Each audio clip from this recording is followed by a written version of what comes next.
Welcome to Guide Guru. We hope this video helps. You start by preparing each Ubuntu machine. Disable swap, set a stable hostname, and update packages. Install Docker and configure it to use systemd as the C group driver so kubelet and container runtime align. Next, install kubelet, kubelet, and kubectl and hold their versions to prevent automatic upgrades. Finally, make sure required ports are open in your firewall and add node IPs to /etc/hosts.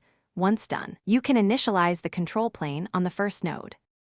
You initialize the control plane using kubelet init with an explicit pod network sitter and the control node's advertise address so API traffic is predictable. After init, copy the kubeconfig to your user's /. Kube/config so kubectl works locally. Make sure permissions are correct. Then immediately install a CNI plugin like Calico or Flannel so pods can communicate. Once the control plane is ready, run kubelet token create and share the kubelet join command. Then you finish by validating cluster health. Check kubectl get nodes and kubectl get pods to confirm control plane and CNI pods are running.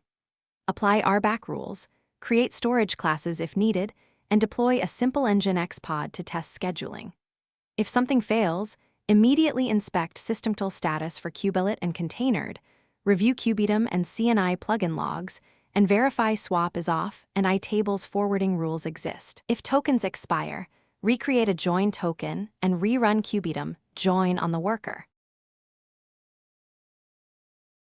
Thanks for watching. Consider subscribing if we helped you today.